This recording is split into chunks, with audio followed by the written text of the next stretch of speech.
कृष्णस्यासीत् सखा कश्चित् ब्राह्मणो ब्रह्मवित्तमा विरक्त इंद्रियार्थेषु प्रशांतात्मा जिते।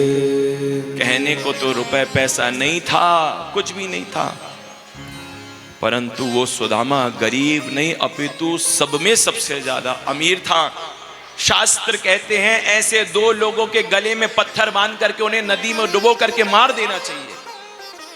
द्वाम भासी प्रतिष्ठाम गले बद्धाम दृढ़ाम शिलाम। कौन से ऐसे दो लोग? धनवंतम अदातारम, जो धनवान होकर के दान नहीं करते, निर्धनम अतपस्विनम, जो निर्धन होकर के भगवान का भजन नहीं करते। ऐसे दो लोगों के गले में पत्थर बांधो और नदी में डुबो करके उनको मार दो। ये मानव तन हमने पाया था भगवान की प्राप्ति के लिए और भोग भोग करके हम इसे समाप्त कर रहे हैं। मारने की विधि तक बताई गई। ये मनुष्य तन हमने किस लिए पाया है? भगवान का भजन करने के लिए। नायम देहो देह भाजाम द्रिलोके, भोग भोगने के लिए नहीं मिला है। ये मुक्ति का दरवाजा है, छूटा जा रहा है, और एक बार अगर ये दरवाजा छूट गया तो 84 का चक्कर लगाना पड़ेगा भैया। अंधा व्यक्ति कमरे में भटक गया, उसने आवाज लगाई कमरे से बाहर कैसे निकलूं? किसी ने कहा भैया दीवार को छूता चल दरवाजा आएगा, बाहर निकल जाना। दीवार को छूता हुआ अंधा व्यक्ति चल रहा है, 3 दीवारों को पार कर गया, 4थी दीवार पर दरवाजा। उसी समय उसे खुजली होने लगी, दोनों हाथ से खुजलाने लगा और उतनी समय में वो दरवाजा छूट गया। अब बताओ बाहर निकलना है तो अब क्या करना पड़ेगा? फिर से चक्कर लगाना पड़ेगा ना, लौट करके तो पीछे जाएगा नहीं कि कोई दिखेगा ना। इसी प्रकार ये मुक्ति का दरवाजा है मानव तन, परंतु विषय भोग की खुजली इतनी मची हुई है कि ये दरवाजा भी छूटा जा रहा है। मानव तन हमने भगवान के भजन के लिए पाया। सुदामा जी का एक ही काम है, दिन रात केवल कृष्ण कृष्ण कृष्ण कृष्ण। ये दरिद्र नहीं थे। को वा दरिद्रो ही विशाल तृष्णा श्रीमांश्चको यस्तु समस्त कोशाहा। दरिद्र कौन है? बोले धन होते हुए भी जिसके मन में संतोष ना हो वो दरिद्र है, और जो संतुष्ट है वो परम धनवान है, रईस है। सुदामा जी महाराज अयाचक हैं, किसी के घर पर जाकर के मांगने वाले नहीं है। कोई दे जाए तो बात अलग है, कभी मांगने वाले नहीं है।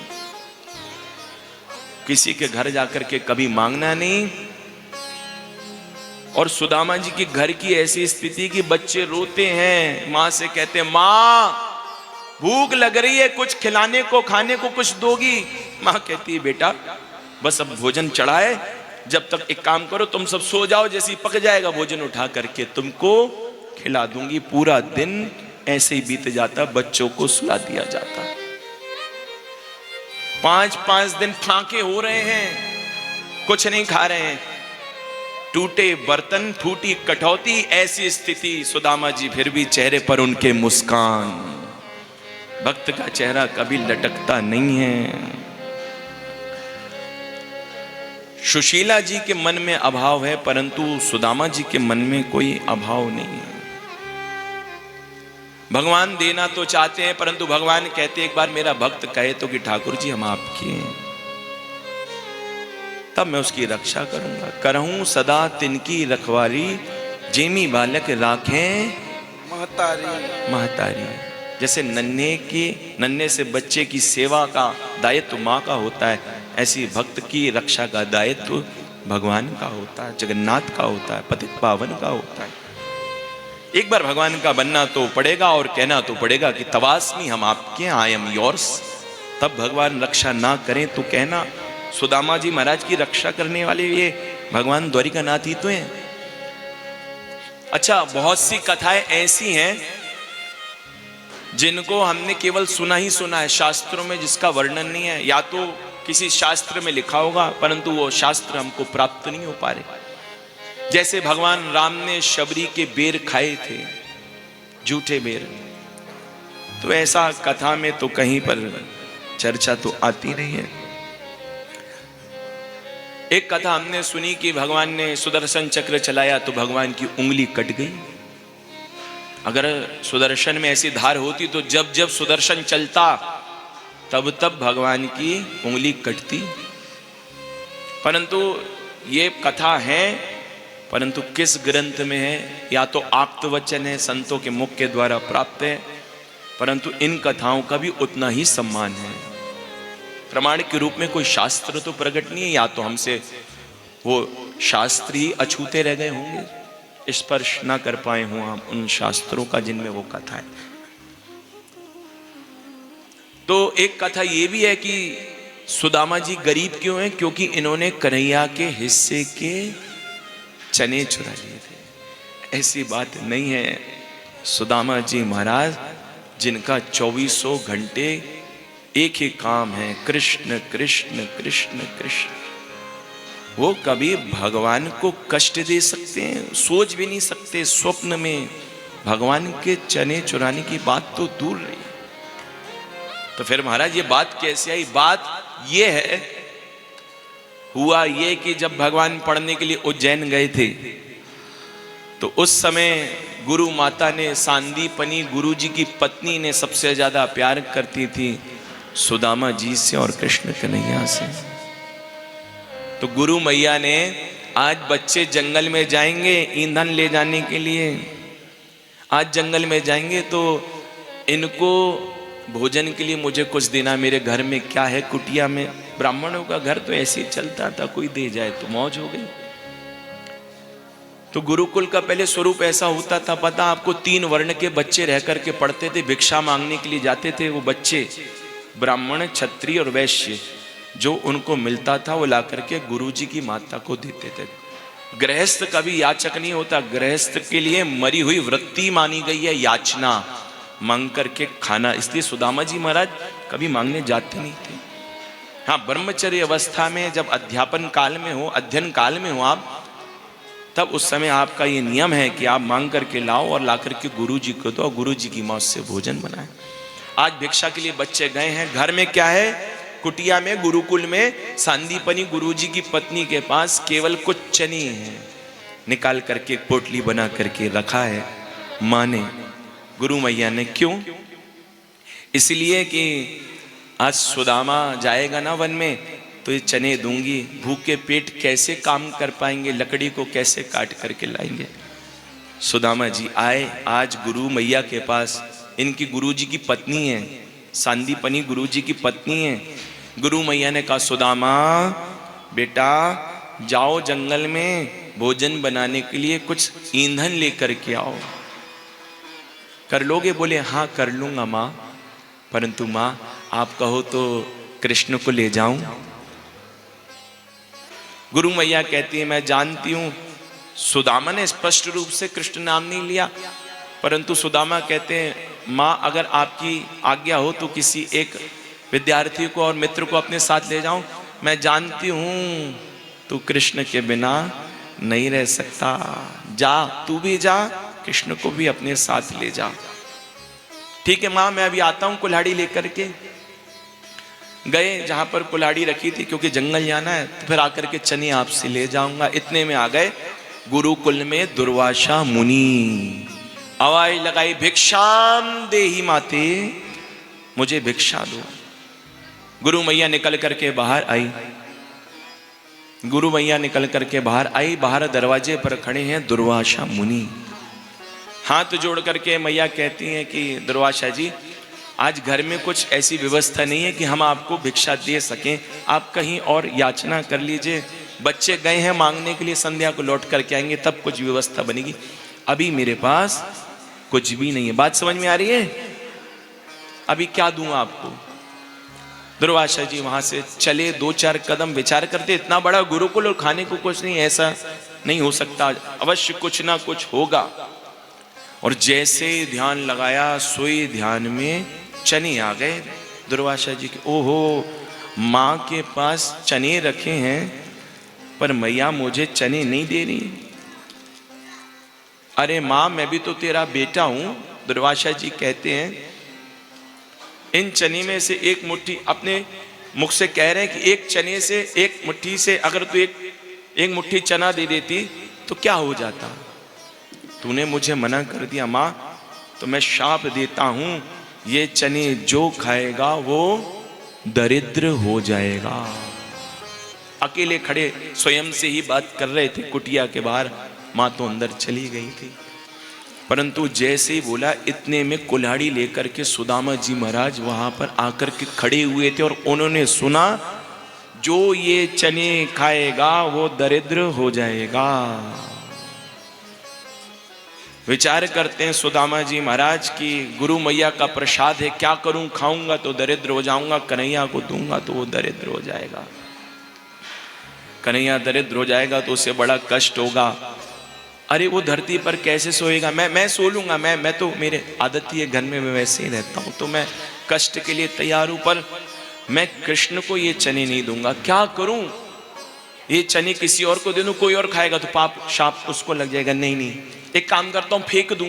नहीं, फेंकूंगा तो कोई भूखा व्यक्ति उठा करके खा लेगा, और अगर नहीं खाया तो पृथ्वी में अंकुरित होकर के वृक्ष बन जाएगा, फल प्रकट होगा, तो शाप से वो भी फल जो होंगे उसमें भी जो प्रसाद होगा उसमें भी तो शाप आ ही जाएगा। इसलिए मैं ये प्रसाद किसी को नहीं दूंगा, कन्हैया को तो बिल्कुल भी नहीं दूंगा। मेरा कन्हैया अति कोमलांग है, कष्ट कैसे सहेगा, कन्हैया के हिस्से का कष्ट मैं सहन कर लूंगा। ये विचार करके स्वयं सुदामा जी ने कन्हैया के हिस्से के चने को खा लिया। ये कारण था, रहस्य ये है जिसके कारण सुदामा जी महाराज दरिद्र हैं।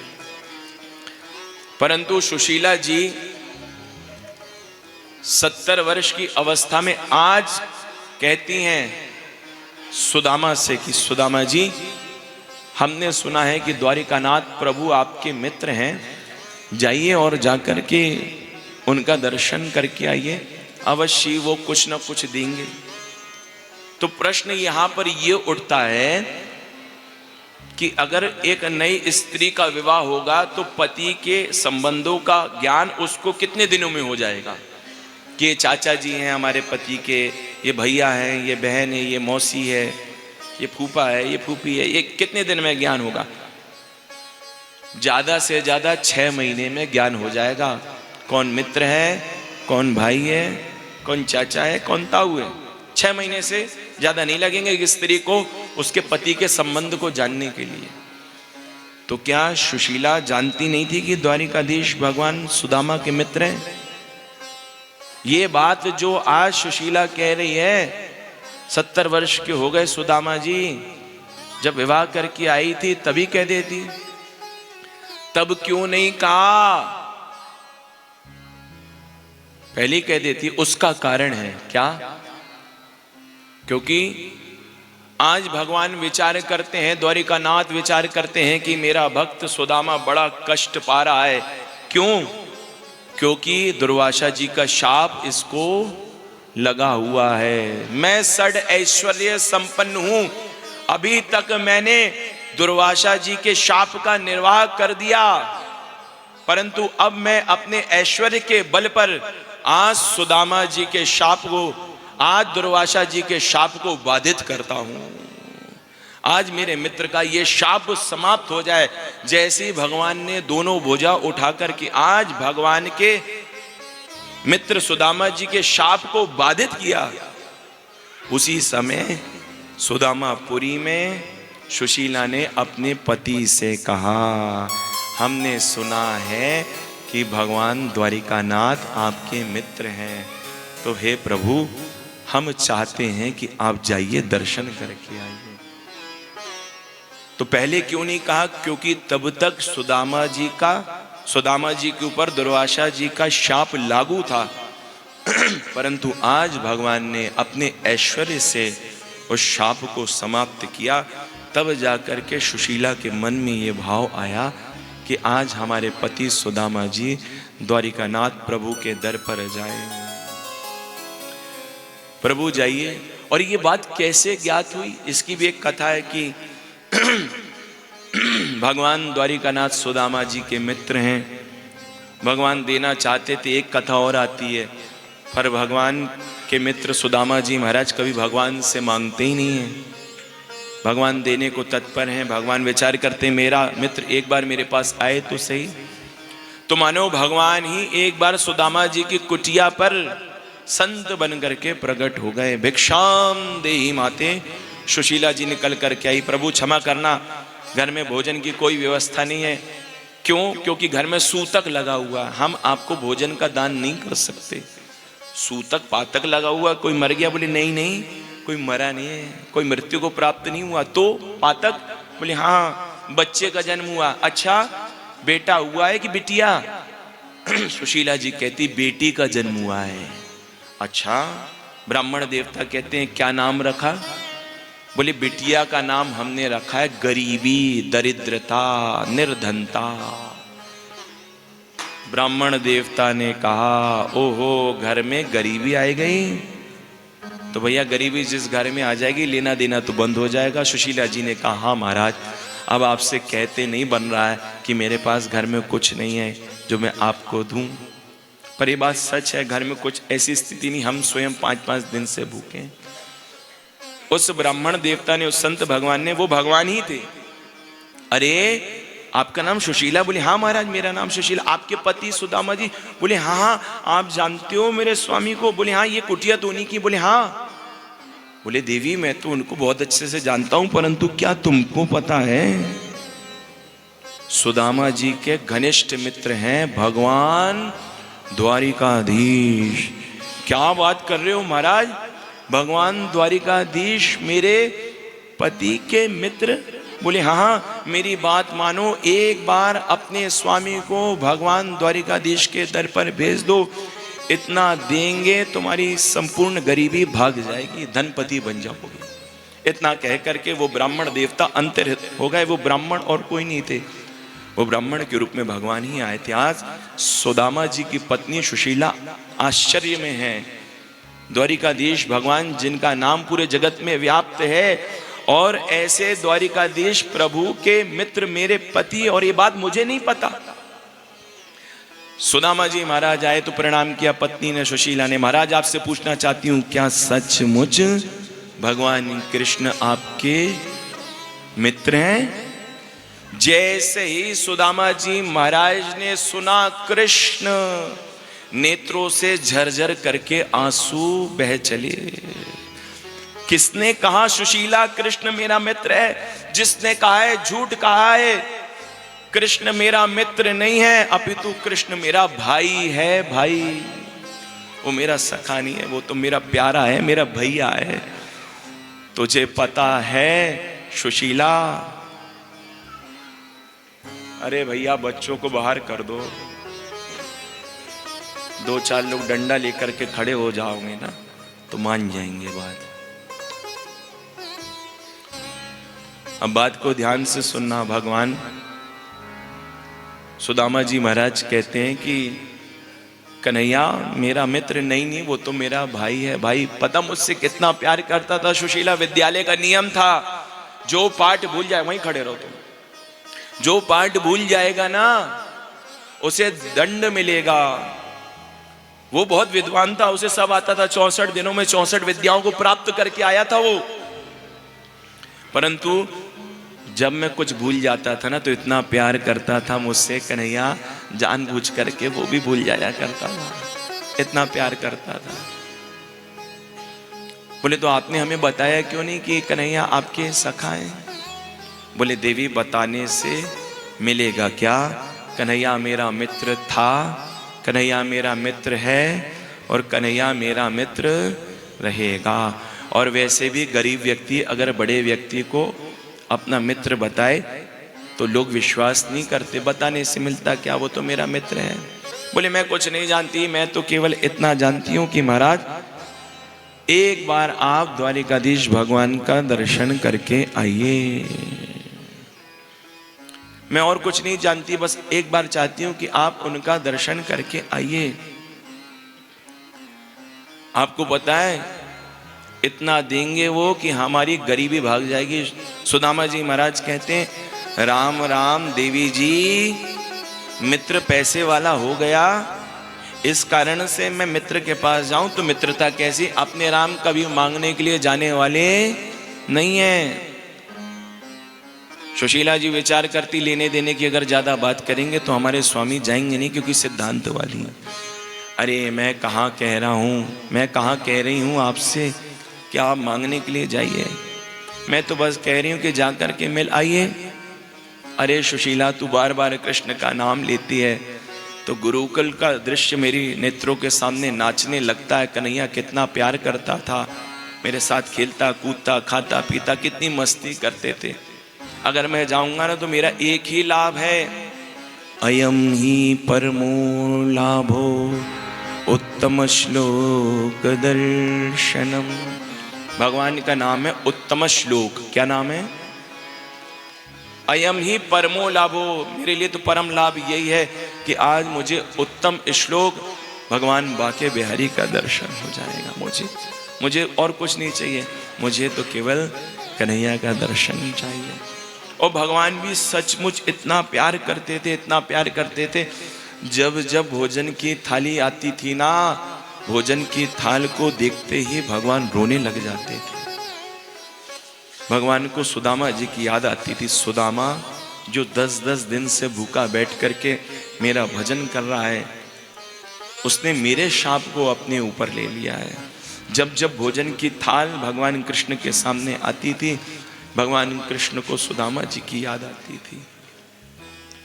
सुशीला जी कहती हैं कि तमुपैहि महाभाग साधूनां च परायणं दास्यति द्रविणं भूरि सीदते ते कुटुंबिने। सुशीला जी आज अपने पत्नी को स्वामी कहकर के पुकार रही है, नाथ। आज के समय में देवियां अपने पति को स्वामी या नाथ नहीं कहेंगी।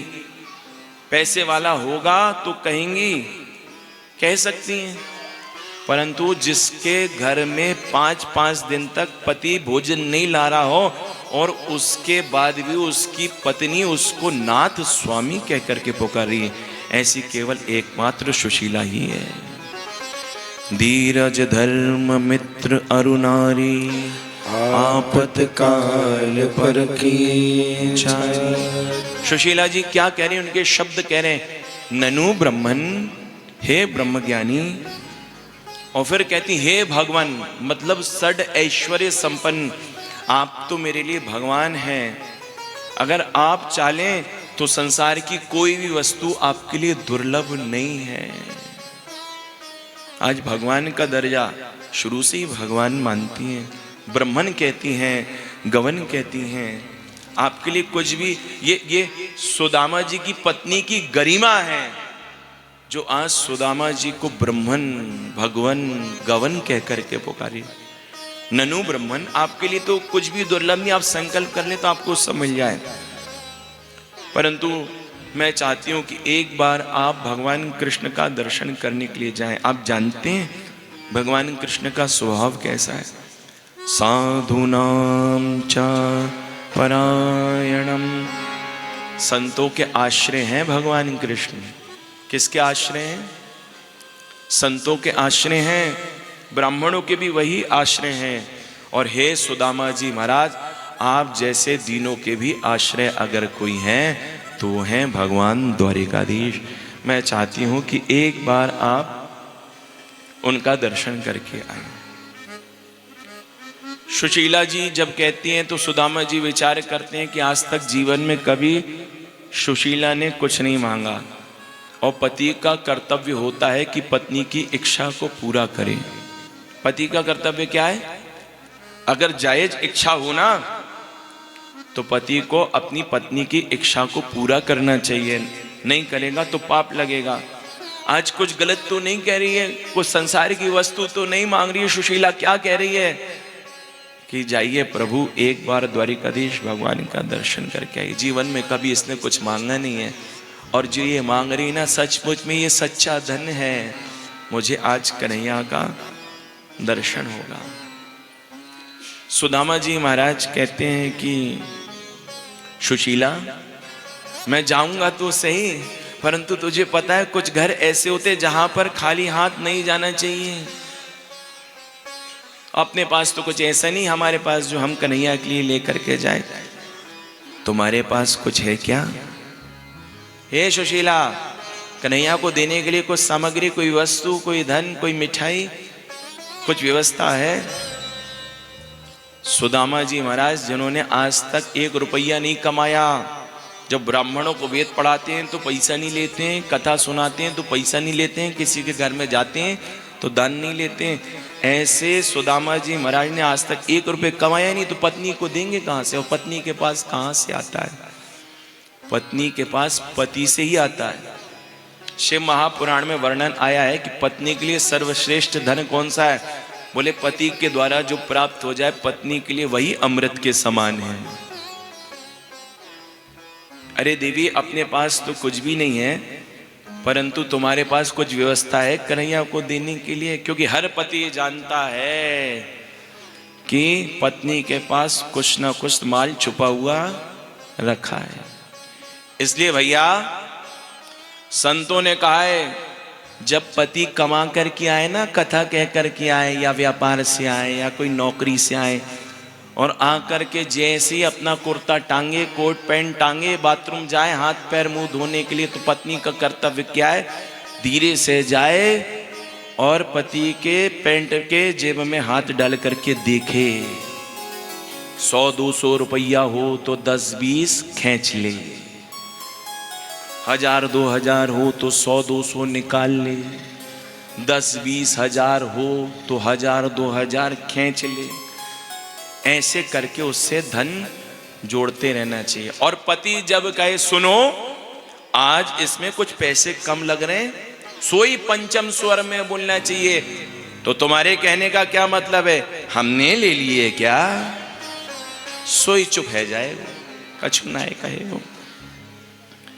तो पत्नी का कर्तव्य है खलिस्ता से धीरे धीरे माल निकालते रहे।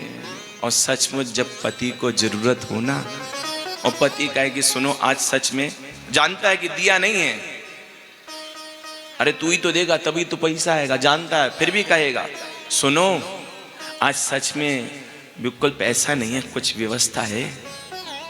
तो जो निकाले हुए हैं ना खलिस्ता वाले, चावल के डब्बे में जो रखे, निकाल करके देना। पर ये मत कहना कि तुम्हारे ही निकाले हुए हैं, ये कहना सुनो मायके गई थी, भैया ने दिए हैं 5000, मेरे हैं लौटा देना।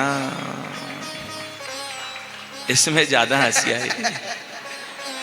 अब पता चला घर गए तो पति के बटुआ ही खाली हो गए। बोले महाराज जी ने जगन्नाथपुरी में कहा था खींच लो, तो पूरा ही खींच लीजिए। तो जब मांगे ना तो मदद करना, पर ये मत कहना कि तुम्हारी खींचे भाई, मेरे भैया ने दिए, ईमानदारी से लौटा देना, ऐसा कह करके उसकी मदद करनी चाहिए। पर सुदामा जी महाराज नहीं जानते हैं क्या? घर में फूटे बर्तन पड़े हुए हैं, कपड़े नहीं है, तन पर खाने को नहीं है, पानी पी करके जीवन बिता रहे, फिर भी कह रहे हैं सुनो कल्याणी तुम्हारे पास कुछ है? अप्यस्तु पायनम किंचित ग्रहे कल्याणी दीयताम। ग्रहे कल्याणी, पत्नी को कल्याणी कहा जाता है, जिससे घर हो। ग्रहे कल्याणी दीयताम, कुछ व्यवस्था है तो दो। सुदामा जी महाराज जानते हैं कि कुछ पैसा तो होगा नहीं, तो इसका अर्थ है क्या भागवत की ये पंक्ति व्यर्थ हो गई? फिर ये कहनी नहीं चाहिए था। तो शास्त्रों का नियम है कि जब कोई पंक्ति व्यर्थ हो जाती है, जिसका अर्थ नहीं हो पाता, तो वो नए अर्थ को प्रकट करती है। तो इसका अर्थ यही होता है कि हर पतिव्रता पत्नी को कुछ न कुछ धन जोड़ करके रखना चाहिए आपत्ति विपत्ति काल में। और पति को जब आवश्यकता हो तो उससे मदद करनी चाहिए। परंतु सुशीला के पास सच में कुछ नहीं है। अरे ये तो जेब से तब पैसा निकालेंगी जब सुदामा जी की जेब में पैसा होगा। अरे सुदामा जी की जेब में पैसे की बात छोड़ो, इनकी तो जेब ही नहीं है। अरे भैया जेब की बात ही छोड़ो, इनका तो कुर्ता ही नहीं है, कहां से पैसा होगा इनके पास? कहती पैसा तो नहीं है, परंतु आज मैं आपके संकल्प को, आज मैं अपने संकल्प को तोड़ूंगी। हमारा संकल्प क्या है? किसी के सामने कभी हमने हाथ नहीं फैलाया है, हमारा संकल्प ये है। परंतु आज मैं कन्हैया के लिए मांगूंगी, भिक्षा मांग करके लाऊंगी। जो कहते हैं ब्राह्मण भीख मांगते हैं, समझ जाओ अभी उन्होंने शास्त्रों को पढ़ा नहीं है। ब्राह्मण अपना खाता है, अपना पहनता है, अपना भोगता है। स्वमेव ब्राह्मणो भुंक्ते स्वं वस्ते स्वं ददाति च तस्यैवानुगृह्णान्नं भुञ्जते क्षत्रियादयः। सैनापत्यं च राज्यं च दण्डनेतृत्वमेव च सर्वलोकाधिपत्यं च वेदशास्त्रविदर्हति। जो ये कहते हैं कि ब्राह्मण भीख मांग करके खाते हैं, उन्होंने अभी वेद और शास्त्रों को पढ़ा नहीं है। और जिसने वेद और शास्त्रों को पढ़ा नहीं है, ना तो वो देश चला सकता है, ना ही वो घर चला सकता है। बिना ज्ञान के वो कुछ भी कर्म नहीं कर सकता। ब्राह्मण, क्षत्रिय, वैश्य, ये तीनों वर्णों के लड़के जो होते थे ना, बच्चे विद्यार्थी जो होते थे, ये मांग करके ला करके व्यवस्था करते थे। वृत्ति अनेक प्रकार की कही गई है, परंतु सबसे बेकार वृत्ति, सबसे निम्न स्तर की वृत्ति याचक वृत्ति मानी गई है, भीख मांगना। उससे अच्छा तो व्यक्ति मर जाए। भीख नहीं मांगनी चाहिए, वो भी गृहस्थी के लिए। तो सुदामा जी कैसे भीख मांग लेंगे, सुशीला कैसे भीख मांग लेगी? परंतु सुशीला कहती है, आज मैं भगवान द्वारिकाधीश के लिए अपना वो संकल्प भी तोड़ दूंगी। सच में गरीब की बहुत परीक्षा होती है। हरिश्चंद्र जी महाराज खड़े हैं सड़क पर, कहते हैं मुझे ब्राह्मण को दक्षिणा देनी है, कोई मुझे खरीद ले, कोई मेरी पत्नी को खरीद ले, कोई मेरे पुत्र रोहित को खरीद ले। सही, सच में गरीब की बहुत परीक्षा होती है। सत्यवादी हरिश्चंद्र महाराज को भी परीक्षा देनी पड़ी। सुशीला ने कहा, आप चिंता मत करो, मैं कुछ प्रबंध करती हूँ। दौड़ करके गई, 4 पड़ोसन के घर से जाकर के चारों के दरवाजों को खटखटा करके 4 मुट्ठी चावल भिक्षा में जीवन में पहली बार मांगी है। आज 4 मुट्ठी चावल लेकर के आई। या चित्वा चतुरो मुष्टे विप्रान पृथक टंडुला। चतुरो मुष्टिन चतुरो ब्राह्मणान विप्रान। कितनी विकट स्थिति है कि एक घर से भी कोई 4 मुट्ठी चावल देने को तैयार नहीं है। 4 घर के 4 प्रकार के मांगे भय चावल देखने में अलग समझ में आए रहे हैं कि भैया 4 घर के मांगे भय चावल लेकर के आई चावल सुशीला। परंतु घर में खोजा तो कोई डब्बा तो मिला नहीं, कोई लंच बॉक्स हो, कोई टिफिन बॉक्स हो, किस में रख करके भेजे। खूब खोजा तो बड़ी मुश्किल से एक फटी सी धोती, इतनी कमजोर है गई थी, इतनी कमजोर है गई थी कि जिसको दोहरा तेहरा परत करके फिर उसको उसमें चावल को बांध करके चैल खंडेन तान बद्ध्वा भर्त्रे प्रादादुपायन, और उपहार के रूप में सुदामा जी को थमा दिया। जाइए ये उपहार एक भाभी की तरफ से उसके देवर द्वारिकाधीश भगवान को देकर के आई। पर सुनो, उपहार के साथ साथ जा रहे हो ना सुदामा जी आप, स्वामी एक काम करना, मेरा एक संदेशा भगवान द्वारिकाधीश को अवश्य सुनाना। 1 मास 2 पाख में 2 एकादशी होय, मेरे घर गोपाल जो नित्य एकादशी हो। हे प्रभु, आपके भक्त महीने में 2 बार एकादशी का व्रत रखते हैं।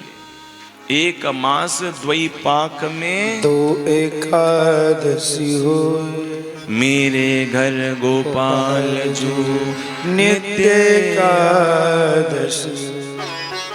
सुदामा जी ने कहा ठीक है देवी जी, तुम्हारा समाचार हम भगवान को दे देंगे। पोटली को लेकर के चल पड़े। भगवान का नियम, जो तू आवे एक पग मैं आऊं पग 60।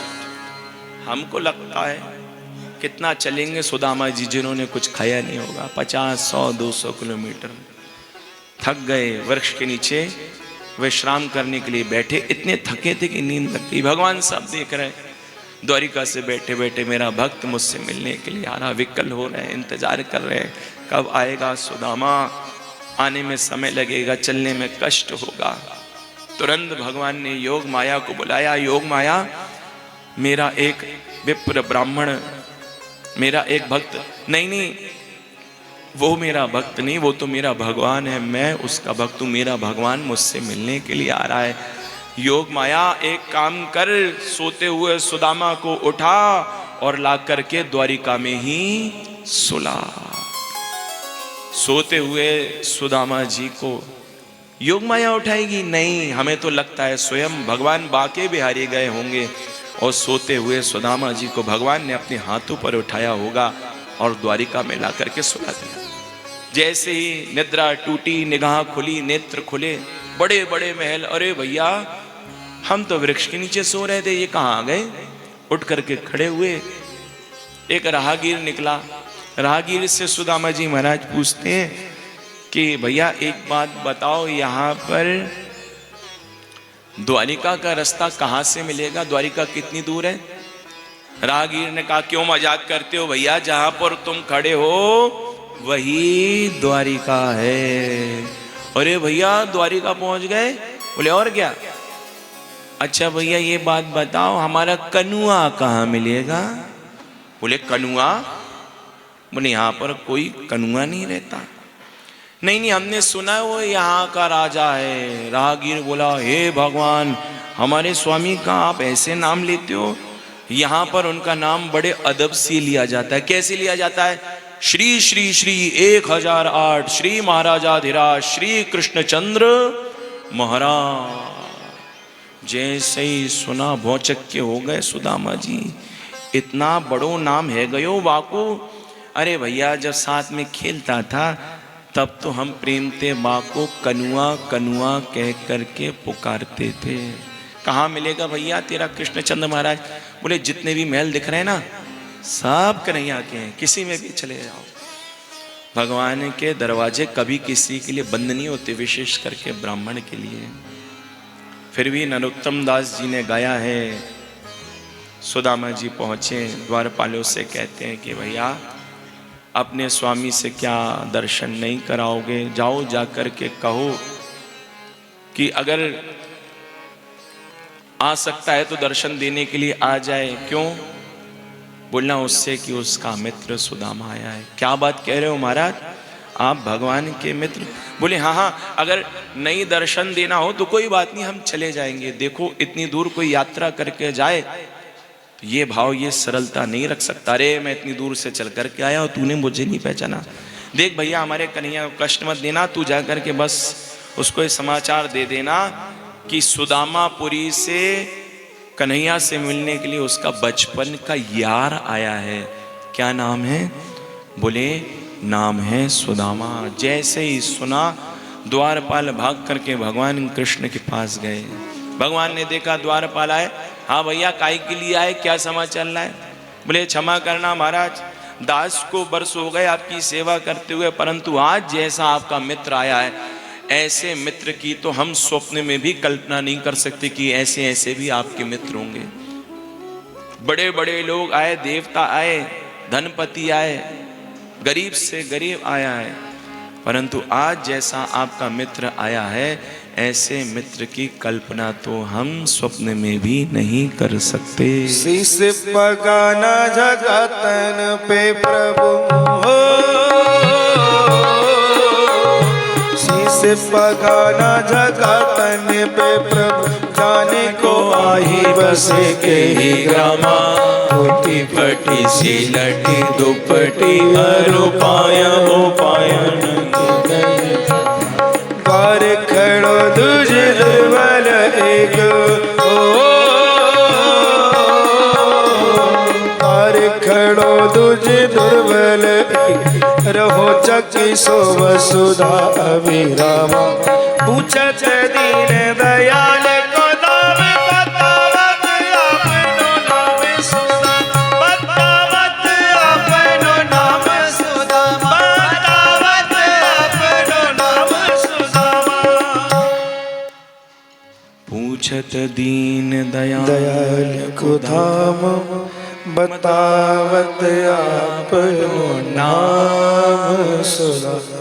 जैसे ही भगवान कृष्ण ने सुना क्या सुदामा मिलने के लिए आया, भगवान तुरंत छलांग लगा करके अपनी सिंहासन से कूद गए, चरण पादुका पहनना भूल गए, पीतांबर गिर गया।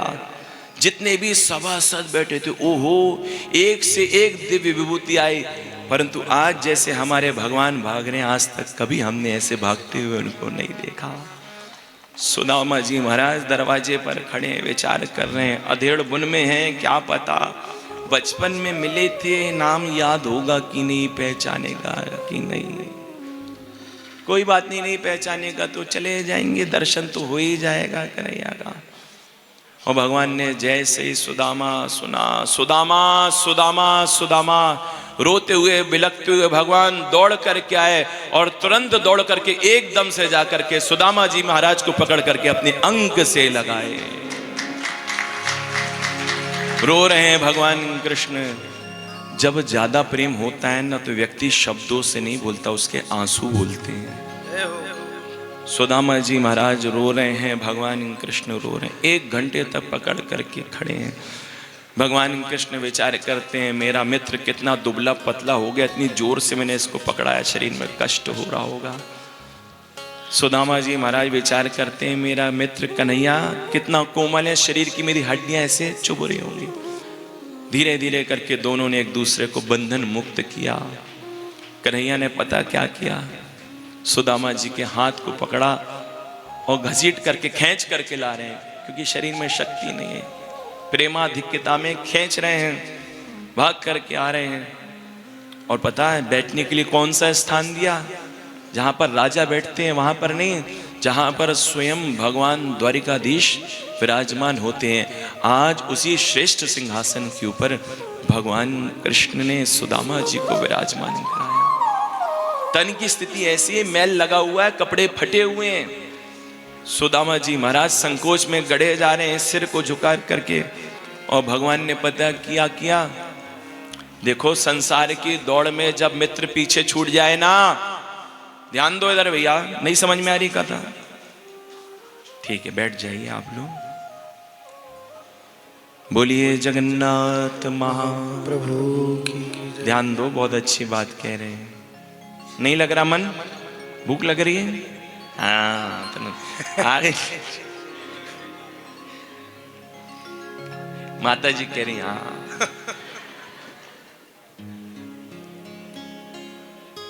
मित्र का कर्तव्य है संसार की दौड़ में अगर कोई मित्र पीछे छूट जाए तो उसको नीचा नहीं दिखाए, उसको अपने बराबरी पर लाए, उसका सम्मान करे। भगवान ने आज अपने से ऊंचा दर्जा सुदामा जी को दिया, अपने सिंहासन पर विराजमान कराया और कन्हैया नीचे बैठ गए और सुदामा जी के चरणों को लेकर के अपने पीतांबर से साफ कर रहे हैं। क्या स्थिति है! इसलिए कहते हैं प्रेम करने लायक अगर कोई है तो वो भगवान है। भगवान प्रेम में प्रेमी का पूरा सम्मान करते हैं। ब्राह्मण के पैरों को पकड़ करके भगवान अपनी गोद में लेकर के भगवान अपने पीतांबर से पहुंच रहे हैं। सुदामा जी मना कर रहे हैं, क्या कर रहा है कृष्ण, ये सब तेरे सभासद, सब तेरे सेवक देख रहे हैं, तू मुझ गरीब को, मेरे गरीब के चरणों को अपनी गोद में रख करके अपने पीतांबर से पहुंच रहा है, लोग क्या कहेंगे? अब तू बड़ा हो गया तो बड़प्पन रख, ऐसे हर किसी के चरणों में नहीं बैठ जाना चाहिए। मना करते, मत कर। भगवान नहीं मानते, बार बार पीतांबर से पहुंच रहे हैं और जैसे चरणों को पहुंचते हैं तो पहुंचते पहुंचते पहले तो इशारा किया, रुक्मणी जी खड़ी थी, रुक्मणी जी देख करके दृश्य वैसे आश्चर्यचकित हो रही हैं। पहली बार आज प्रभु को ऐसे हम देख रहे हैं जो किसी ब्राह्मण के चरणों को लेकर के भगवान अपनी गोद पर विराजमान करके उनकी सेवा कर रहे हैं। भगवान ने नेत्रों से इशारा किया, रुक्मणी जी मेरा भैया आया है, तो भैया के पैरों को धुलने के लिए पानी लेकर के आओ। रुक्मणी जी भाग करके जाती हैं, परंतु मार्ग में विचार करती हैं। लाखों सेवक सेविकाएं खड़ी रहती हैं, किस लिए? कि भगवान हमको आज्ञा दें और हम उनकी आज्ञा का पालन करें। तत्पर रहते हैं भगवान की सेवा के लिए। भगवान कभी मुझसे कोई काम नहीं कहते, परंतु आज पहली बार जीवन में भगवान ने मुझसे पट्ट महर्षि लक्ष्मी रुक्मणी से कहा है कि मेरे भैया के चरणों को धुलने के लिए पानी लेकर के आओ। इसका अर्थ है कोई साधारण इंसान नहीं है, ये तो कोई साक्षात भगवान ही आज हमारे घर में आए। पानी लेने के लिए रुक्मणी जी गईं और इधर भगवान सुदामा जी के चरणों को पहले तो ऊपर के हिस्से को साफ करते हैं, और जैसी पाद तल पर भगवान का हाथ जाता है तो भगवान क्या देखते हैं, चल कर के आए ना तो फपोले हो गए, कांटे चुभे हैं। भगवान जैसे हाथ लगाते हैं सुदामा जी उछलने लग जाते हैं। भगवान कांटों को खींचते हैं, कांटों को निकालते हैं तो रक्त बहने लगता है। कुछ फपोले जो हैं फूट गए हैं, पानी निकल रहा है, कुछ में कंकड़ भरे हुए हैं। पानी आने में देर लगती, उससे पहले ही ठाकुर जी के नेत्रों से आंसू प्रकट हो गए और ठाकुर जी ने अपने आंसुओं से ही सुदामा जी के चरणों को पूर्णतः प्रक्षालित कर दिया। देख सुदामा की दीन दशा, करुणा करके करुणा निधि रो। पानी परात को हाथ छुओ नहीं, नैनन के जल सो ऐसे बेहाल बेमाइन सो पग कंटक जाल लगे पुनि धोए। पग कंटक जाल लगे पुनि धोए। हाय महा दुख पायो सखा तुम आए इतना किते दिन को। आए इतना किते दिन को। देखे सुदामा की दीन दशा, देखे सुदामा की दीन दशा, करुणा करे के करुणा निधि रोए। पानी परात को हाथ छुओ नहीं, नैनन के जल सो पग ओ। पानी परात को हाथ छुओ नहीं, नैनन को जल सो पग। नैनन के जल सो पग नैनन के जल सो पग। रुक्मणी जी दौड़ करके जल लेकर के आई, परंतु क्या देखती हैं कि सुदामा जी के चरण तो पहले से ही धुल चुके हैं। क्यों? क्योंकि भगवान ने अपने आंसुओं से सुदामा जी के चरणों को धुल दिया है। पानी की आवश्यकता नहीं है। सुदामा जी संकोच में गड़े रहे हैं। सबसे बड़ा दान पता किसका होता है? किसी को सरलता का दान करना सबसे बड़ा दान है। संकोच में नहीं डालना चाहिए। भगवान विचार करते हैं मेरा मित्र संकोच में आएगा। आएगा क्या? आ गया है, इसलिए तो निगाह उठा करके वो देख नहीं पा रहा। संकोच में मित्र को नहीं डालना चाहिए। भगवान ने सुदामा जी के हाथ को पकड़ा, अपने कक्ष में ले गए, दास दासियों को बुलवाया है, सेवा करवाई है। दासों के द्वारा भगवान ने सुदामा जी को स्नान कराया, उपटन लगवा करके सुंदर चमचमाते हुए रेशमी वस्त्र पहनाए हैं, भोजन कराया, 56 प्रकार का भोजन। और सुदामा जी महाराज को अपने बिस्तर अपने पर्यंक पर सुलाया है, चरणों को दबाया है। रुक्मिणी मैया देखती हैं कन्हैया सेवा कर रहे हैं, ब्राह्मण देवता की पैर दबा रहे हैं, तो मुझे भी कुछ सेवा करनी चाहिए। तो क्या सेवा करूं? बोले पंखा लेकर के पंखे की सेवा करती हूँ। तो पंखा जल रही है। कौन कहेगा सुदामा जी गरीब है, जिनकी कृपा दृष्टि के लिए हम सब बेचैन रहते हैं। ऐसे लक्ष्मी नारायण भगवान स्वयं जिन सुदामा जी महाराज की सेवा कर रहे हैं, वो सुदामा जी गरीब नहीं अपितु सब में सबसे ज्यादा अमीर है, जो लक्ष्मी नारायण भगवान के द्वारा सेवा प्राप्त कर रहे हैं। तिलक लगाया था ललाट पर, ललाट पर ब्रह्मा जी ने लिखा था श्री क्षय। श्री क्षय मतलब लक्ष्मी की हानि। भगवान ने बदल करके ललाट पर लिख दिया यक्षक श्री, कुबेर की संपत्ति। चरणों को दबा रहे हैं, बचपन की बात पूछ रहे हैं। बचपन की बात याद है सुदामा जी? बोले हाँ हाँ कन्हैया, एक एक बात याद है। बोले एक बात बताओ, अच्छा तुमने विवाह किया कि नहीं? सुदामा जी शर्मा गए। अरे कन्हैया, अभी भी तेरी आदत गई नहीं? आज भी यही प्रश्न पूछेगो? बोले नहीं नहीं, मैं इसलिए पूछ रहा ना, बचपन में बाबा जी वाली बातें बहुत करते थे तो मुझे लगा कहीं बाबा जी न बन गए हो। बोले नहीं नहीं कन्हैया, विवाह भी हो गया, बच्चे भी हैं, और पत्नी का जैसा नाम है वैसी गुण है। नाम है सुशीला, यथा नाम तथा गुणा। अच्छा, आपने विवाह कर लिया और हमको शादी में नहीं बोला? अरे हो गया कन्हैया, हम गरीबों का विवाह, तुझको कहाँ बुलाते, क्या व्यवस्था कर लिया, ब्राह्मणी भोली भाली मिल गई, सो विवाह कर लिया। जीवन की गाड़ी बड़े आनंद से चल रही है। ये नहीं बोल रहे कि खाने पीने की कमी है, व्यवस्थाएं नहीं है, कह रहे बड़ा आनंद है, बड़ा आनंद है। अच्छा तो भाभी जी हैं? तो बोले हाँ सच बताएं एक बात। बोले क्या? बोले भाभी ने ही भेजा है कि जाओ जाकर कन्हैया से मिलकर के। अच्छा, भाभी जी ने भेजा है तो फिर इसका मतलब है हमारे लिए कछु ना कछु वस्तु भी भेजी होगी। सोई सुदामा जी को याद आ गया, 4 घर के मांगे भय चावल अगर कन्हैया को दूंगा तो कन्हैया को बड़ी पीड़ा होगी। 4 प्रकार के चावल, अरे इसके घर में तो कितनी संपत्ति है। तो बगल में कांख में दबा करके पोटली को रखे थे, तो और दबा लिया।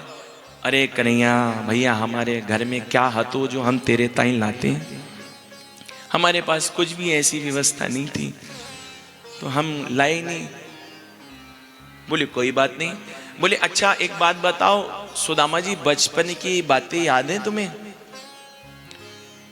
सुदामा जी कहते हाँ कन्हैया, एक एक बात याद है। याद है, हम पढ़ने के लिए जाते थे। अपि ब्रह्मन् गुरुकुलात् भवता लब्ध दक्षिणा समावृत्तेन धर्मज्ञो भार्योडा सादृशी नवा। याद है एक बार ईंधन लकड़ी बीनने के लिए हम वन में गए थे? हाँ कन्हैया याद है भैया, वो दिन तो बिल्कुल भी ना भूल पाएंगे हम। क्यों?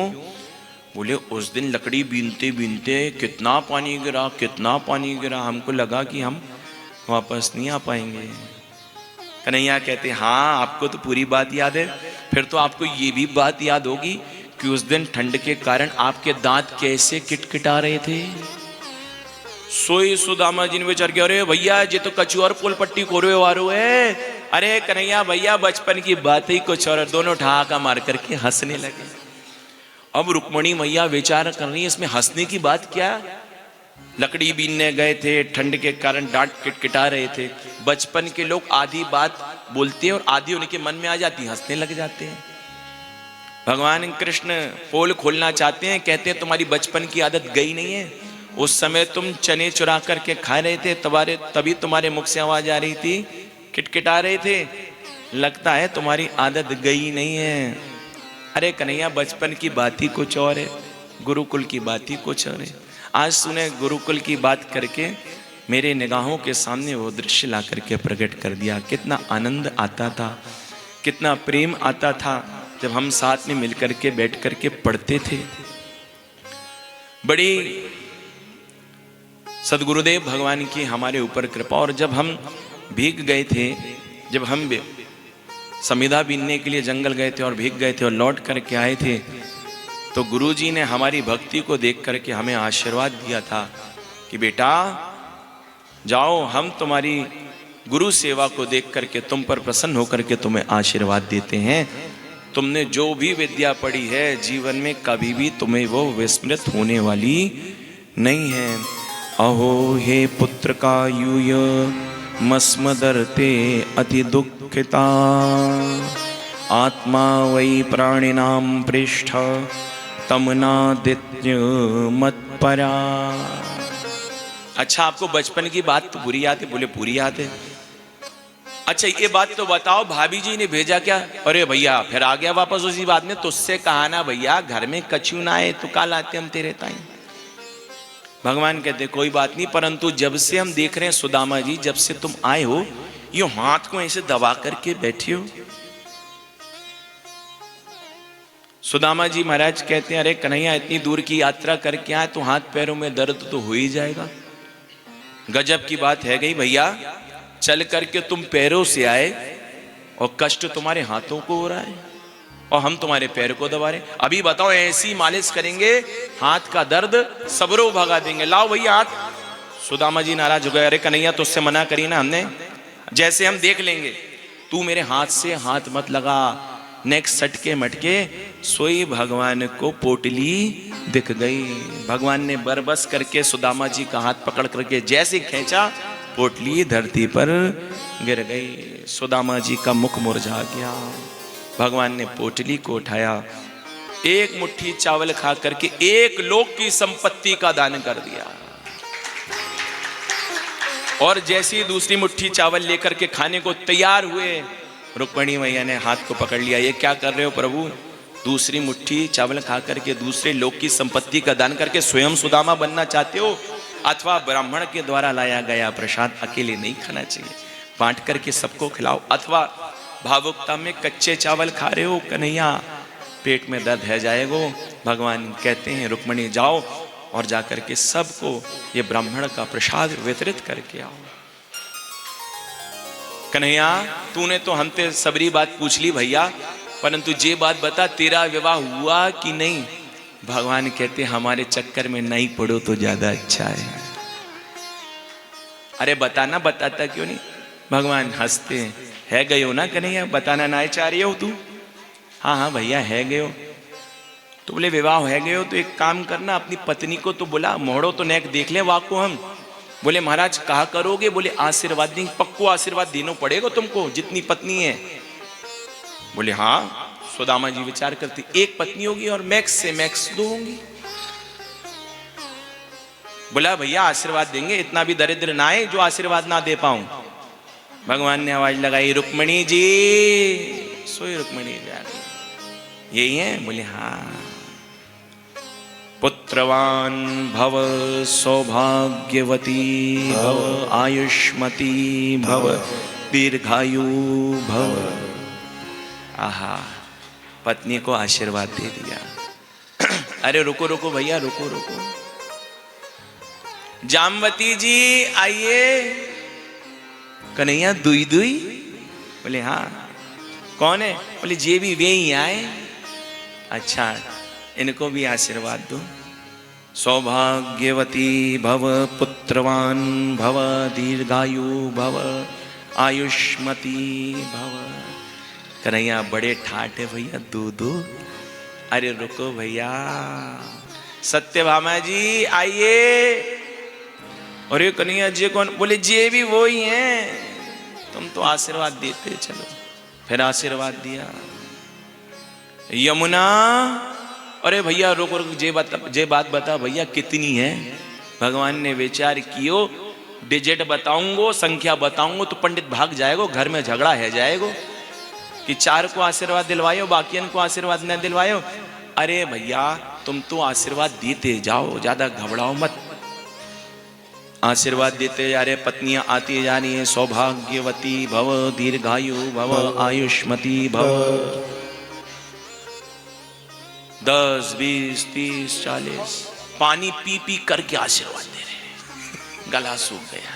सौभाग्यवती भव, आशीर्वाद भी शॉर्ट कर दिया। जहां 100 के पार हुई तो पहले तो सौभाग्यवती भव, अब कह रहे भव भव भव। जहां 1000 के ऊपर संख्या हुई तो गिर गिर पड़ रहे हैं, गिर गिर के आशीर्वाद दे रहे हैं। अरे कन्हैया कितनी है भैया? संख्या नाय बताएगो। बोले अभी इतना समझो कि अभी आधियू नाय भाई हैं। अरे राम राम कन्हैया, इतने में तो हम पूरे है जाएंगे भैया, हम में इतनी शक्ति नहीं। कन्हैया तू कह रहा था कि हमने विवाह किया और तुझको नहीं बुलाया, और तूने एक नहीं इतने विवाह कर लिया और तूने नहीं बुलाया। हाथ जोड़ करके कहते हैं कन्हैया हमारे जितने विवाह हुए ना सब दौड़ भाग करके हुए, पहले से कोई निश्चित ही नहीं थी इसलिए हम बुला नहीं पाए, क्षमा मांगते हैं। तो कितनी है पत्नी? सुदामा जी सोची 1000 से ज्यादा 1100, 1200, 2000, 2500 मैक्स टू मैक्स। और कितनी है? बोले ज्यादा नहीं है, बहुत कम है। कितनी? बोले 16,108। जैसे ही सुना उछल पड़े सुदामा जी, क्या बात कर रहा है कन्हैया, इतनों का आशीर्वाद देने की शक्ति हमें नहीं है भैया। एक काम कर, ये सब तेरी अर्धांगिनी है, तू सबका अर्धांग है, तू मुझे प्रणाम कर, मैं तुझको आशीर्वाद देता हूं, सबको मेरा आशीर्वाद प्राप्त हो जाएगा। भगवान कृष्ण बैठ गए, चरणों में प्रणाम किया, आशीर्वाद दिया सुदामा जी ने। सौभाग्यवती भव, आयुष्वती भव, पुत्रवान भव। ब्राह्मणी केवल एकमात्र ऐसे हैं जो भगवान को आशीर्वाद दे सकते हैं। भगवान ने विचार किया, ये सुदामा मेरे पास क्यों आया है? अपने से तो नहीं आया है। जिसको मांगना नहीं आता ना, अगर वो मांगे तो पहली बार मांगता है तो पता चल जाता है कि ये पहली बार मांग रहा है। तो भगवान ने हृदय में प्रवेश किया, तो हृदय में तो कोई कामना नहीं दिखी। लौट करके भगवान वापस आए। फिर भगवान पुनः प्रवेश करते हैं तो फिर देखते हैं ये अपने लिए नहीं आया, ये अपनी पत्नी के कहने पर आया। इसकी पत्नी को कुछ चाहिए, तो जब पत्नी की इच्छा है तो हम पत्नी को देंगे, इनको क्यों देंगे? इनको नहीं देंगे। और वैसे भी कभी भगवान सामने सामने अपने भक्त के हाथ में नहीं देखते, क्योंकि भगवान विचार करते हैं भक्त मेरे ऋण के तले दब जाएगा। भगवान दबाना नहीं चाहते, अपने भक्त को सामने नहीं देते, भगवान परोक्ष में देते हैं। तो भगवान ने हाथ में तो कुछ भी नहीं दिया, अपितु परोक्ष में सुदामापुरी नाम की नगरी बना करके उसका ही दान सुदामा जी महाराज को कर दिया। बोलो भक्त वत्सल भगवान की। विदा करते हैं किसको? सुदामा जी कहते हैं कि कन्हैया अब हम जाएंगे, हमारी पत्नी इंतजार कर रही। हाथ में कुछ नहीं दिया, पर मन में अब इच्छा आ रही है क्या? बोले नेक्स्ट साड़ी वाड़ी दे दे तो पत्नी खुश रह जाएगी, इंतजार कर रही है घर में, कछु विदाई दाई मिल जाए। धन तो नहीं चाहिए, पर मेरी ब्राह्मणी को तो कछु तो चाहिए। अरे कन्हैया हम चलेंगे, ठीक है चलो हम चलते हैं साथ में, नेक्स्ट चले। अरे कन्हैया हम चले जाएंगे भैया, तू चिंता काहे को करे। भगवान नेक्स्ट चलते हैं। देखो ब्राह्मण की सेवा में एक सेवा होती है, जब ब्राह्मण जाने लग जाए तो आधे मार्ग तक उसे छोड़ने के लिए हमें जाना चाहिए। उसे कहते हैं अनुगमन सेवा। ध्यान दो इधर, बहुत अच्छी बात कह रहे हैं। तो भगवान कुछ दूर तक चले साथ, भगवान कुछ दूर तक साथ चले। सुदामा जी कहते हैं कन्हैया कब तक हमारे साथ चलेगा तू? बार बार याद दिला रहे, अब हम जा रहे हैं ना, कुछ देना है तो दे दे भैया, हम चले जाएंगे कन्हैया, आप तू लौट जा। भगवान कहते ठीक है तो सुदामा जी आप जाइए। इतना कह करके भगवान लौट गए। सुदामा जी विचार करते हैं अरे भैया एक नंबर का कंजूस खोपड़ी है, कछु ना देगो ये। परंतु ठीक ही किया, कन्हैया ने विचार करके मुझे कुछ नहीं दिया, क्योंकि जहां धन आ जाता है वहां से भगवान दूर हो जाता है। सबसे बड़ा दान किया है कन्हैया ने, मुझ ब्राह्मण की कितनी सेवा की है, कितने प्यार से भोजन कराया है, अपने प्यार का दान किया। इससे बड़ी संपत्ति मुझे और क्या चाहिए? मुझे और कुछ नहीं चाहिए। ब्राह्मण की सेवा की, कितने ब्रह्मण्य हैं ये कृष्ण भगवान, दुनिया जिनके सामने शीश नवाती है। आज उसने मेरी सेवा की, मेरे पैरों को दबाया, मुझे भोजन कराया, मुझसे आशीर्वाद लिया। अहो भाग्य जो हम ऐसे भगवान के मित्र हैं। चल करके आए सुदामापुरी, परंतु यहाँ पर जहाँ पर सुदामा जी की कुटिया थी वहां पर आज सुदामा जी की कुटिया नहीं, महल बन करके प्रकट हो गए। मंदिर देख डरे सुदामा, मंदिर देख डरे सुदामा, मंदिर देख डरे सुदामा, मंदिर देख डरे सुदामा। यहाँ तो थी मेरी टूटी झोपड़िया, यहाँ तो थी मेरी टूटी झोपड़िया, कंचन महल खड़े सुदामा, मंदिर देख डरे सुदामा, मंदिर देख डरे सुदामा, मंदिर देख डरे। सुदामा जी महाराज जब महलों को देखते हैं तो विचार करते हैं, अरे भैया कहीं ऐसा तो नहीं अपने राम गए द्वारिका और यहाँ पर किसी ने आकर के अपनी कुटिया गिरा करके महल खड़ा कर दिया। सोई ऊपर सैनिकों ने जाकर के, क्योंकि अब सेवक भी आ गए थे भगवान की कृपा से, सेवकों ने जाकर के बताया कि आपके पति, सुशीला को बताया कि आपके पति सुदामा जी का नगर आगमन हो चुका है, महल के बाहर खड़े हैं। आश्चर्यचकित होकर के महल को निहार रहे हैं। सुशीला जी तुरंत सुंदरी बन गई थी, भगवान की कृपा से महल में निवास करने लगी। आरती का थाल लेकर के तुरंत ऊपर से नीचे तक दौड़ती हुई आई। सुदामा जी देख रहे हैं, अरे ये कोई सुंदरी आ रही है, लगता है इस महल की रानी होगी। सोई बेचारे सुदामा जी रास्ता को खाली करके किनारे हाथ जोड़ करके खड़े हो गए। देवी जी आई और स्वामी जी की आरती उतारने लगी।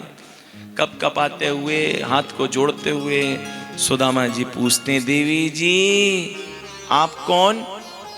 सुशीला कहती, वाह महाराज, ऐसे मित्र से मिले हुए गए कि अपनी पत्नियों को भूल गए। ओहो, तू मेरी बात डेढ़ हड्डी की ब्राह्मणी सुशीला। बोली, और कहा महाराज? महल को देख करके, सुशीला के स्वरूप को देख करके सुदामा जी को समझते देर ना लगी कि देने वाले तो भगवान बांके बिहारी हैं। तुझे देते नहीं देखा पर झोली भरी देखे। देने वाला कौन है? मेरे दाता के दरबार में सब लोगों का खाता, किसी को कौड़ी कम नहीं देता, किसी को कौड़ी ज्यादा। देनहार को और है भेजत जो दिन रैन, लोग भरम हम पर करें तासो नीचो। बड़ी सुंदर ये सुदामा जी की कथा है। इसको सुनने से भगवान के प्रति हमारा प्रेम जागता है। पत्नी वीक्ष विस्फुरन्तीं देवीं वैमकानकीमीव, दासीनां निष्कंठीनां मध्ये भान्तिं च विस्मिता। भगवान ने खूब कृपा बरसाई है सुदामा जी के ऊपर। आपको पता है मथुरा से द्वारिका कितनी दूर है? हजारों किलोमीटर है। अरे नया नगर बसाना था दिल्ली के पास, हरिद्वार के पास, बसा लेते। उतनी दूर गए हैं कहाँ? बीहड़ जंगल में द्वारिका, एकदम भारत का छोर। क्यों? क्योंकि भगवान चाहते हैं मेरा घर भक्त के घर के निकट हो, इसलिए। क्योंकि गुजरात में ही सुदामापुरी है, इसलिए भगवान ने गुजरात में ही द्वारिकापुरी का निर्माण करवाया है। कितना प्यार करते हैं।